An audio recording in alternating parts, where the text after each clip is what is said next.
Hey guys, hoping all is well with everyone. So in this video we're going to be continuing our read along of the Secret Zoo Raids and Rescues.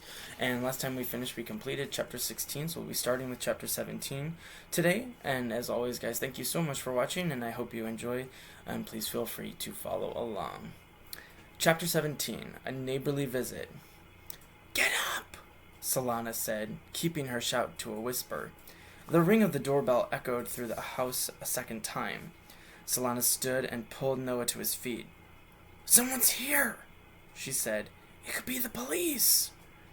Noah stared at his room, where hundreds of tarsiers sat perched on the bed, the dressers, the curtain rod, the top of the closet door.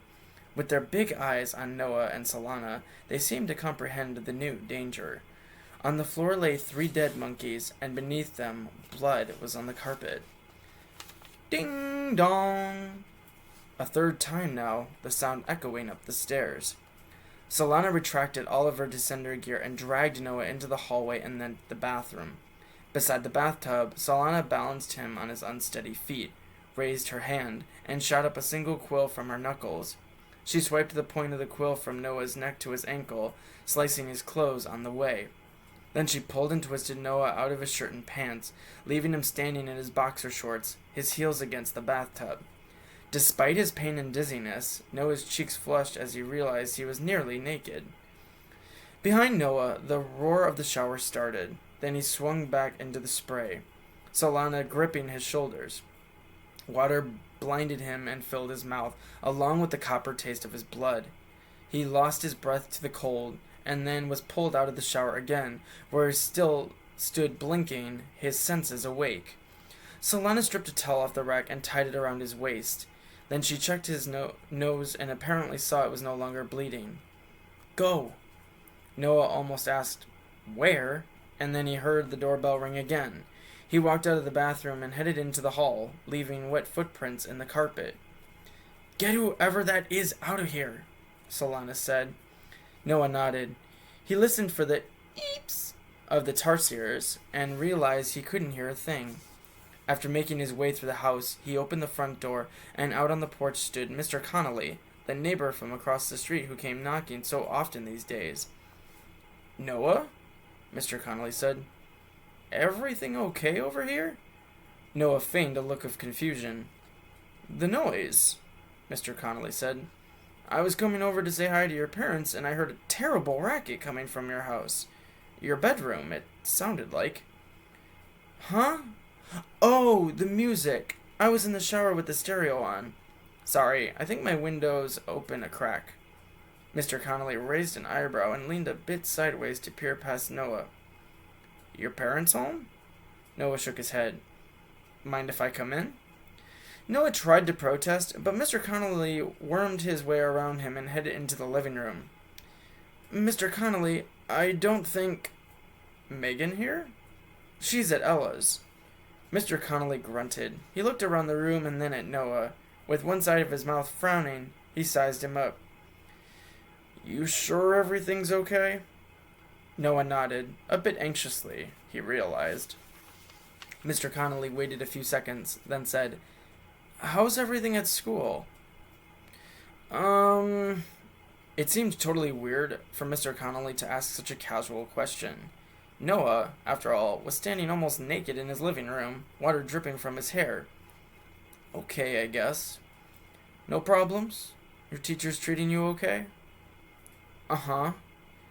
"Friends? They're good?" Noah nodded. "Mr. Connolly, I really need to dry off. Mind if I have a look around?" Noah tried to answer, but his neighbor brushed past his shoulder and headed toward the stairs. "Mr. Connolly!" The old man pressed a straight, knuckly finger against the tip of his lips, a gesture for Noah to be quiet. As the neighbor rushed up the steps, Noah chased after him. "Mr. Connolly, everything's okay. I'm not—" But before Noah could do anything more, Mr. Connolly was standing at his open bedroom door. Chapter 18. All Tidied Up. "Mr. Connolly, I can—" Noah's words stopped short when he saw that his room was perfectly clean. The tarsiers, the monkeys, the stains on the carpet, all of it was gone. Every piece of Noah's furniture stood upright, and even the lamp with the once broken bulb was glowing again. Mr. Connolly looked around, then poked his head in the closet. Seeing nothing out of the ordinary, he turned to Noah. "I'm sorry. I thought for certain someone was in here, and you were being forced to stay quiet. The noise coming from your bedroom?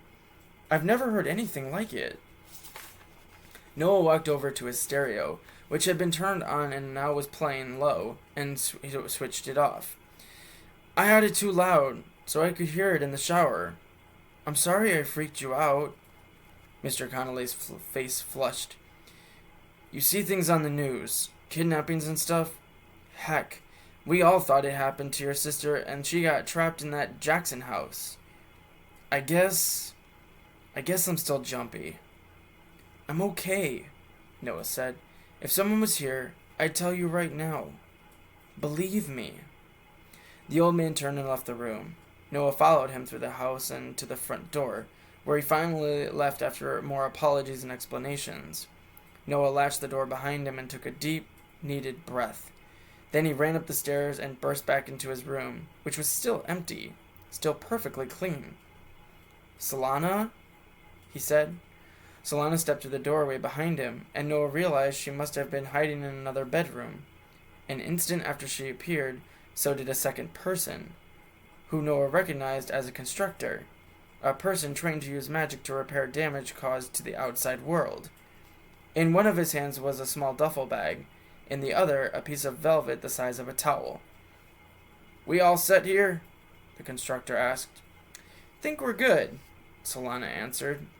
The constructor stuffed the velvet into his bag, saying, "See you at base." He nodded at Noah, turned, and hurried downstairs. Seconds later, the back door slammed. "When you were talking to your neighbor, he slipped in through a window. I radioed for him on my way over here. He took care of the kitchen, too." Noah nodded, realizing he still had more than a towel wrapped around him. No, more than. He went into the closet, threw on some sweatpants and a t-shirt, then stepped back out into the room. Solana grabbed his chin and moved his head to one side, then the other. "No marks," she said. "That's good." She squinted into his eyes and added, "You all right?" Noah nodded again. She lowered her hand. "Once I portal, I'll radio council and have them post specters near Ella's and Richie's, and we'll beef up the patrol. Keep you safe." Noah nodded a third time. "Keep your headsets close. You and Megan both. I doubt Degraff will move again tonight, but if he does, you need to be ready." Solana went to the open window and stared across the street. "Your neighbor, think he'll be watching you now?" Noah shook his head. "He trusts me. I've known Mr. Connolly all my life. He's a good man." "Then I'm glad you stalled him long enough for your room to be reconstructed."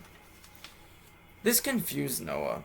All he managed in response was a breathy, "Huh?" Before Solana could respond, a noise came from downstairs, the rattle of the front doorknob as the key fitted into its slot. From the open window, Noah heard his mother's voice. "Kill the lights," Solana said, as she sat on the windowsill. Noah realized she had the portal curtain balled up in one hand. "Remember, keep your headset close, just in case. I can be here in seconds." "Wait!" Noah heard himself say. Solana turned to him. "Yeah?" Noah wanted to say so much, but hearing his parents' footsteps downstairs, he knew there wasn't time. He settled on what he thought was most important. I'm scared." Just when Noah felt certain a response wouldn't come, she said, "You should be." Noah took a step back, surprised at the truth, which was the last thing he expected to hear. "Your headset. Keep it close," she reminded him again. Then in one swift movement, she swung her legs out the window and dropped out of sight. Noah lay there, unable to sleep. He kept gazing at the closet. What if another portal opened? What if Charlie came back? Solana had instructed Noah to keep his headset close, but he'd done more than that. He was wearing it. To reach the descenders, all he needed to do was push a button. Noah looked toward the window and imagined Solana there. His thoughts drifted to Tarsier Terrace, and the conversation they'd had. She'd been so distracted and worried. Her friends' lives were in the hands of 6 girls she didn't trust. Were the Spectres really capable of leaving the Descenders behind? The Descenders want revenge, Solana had said.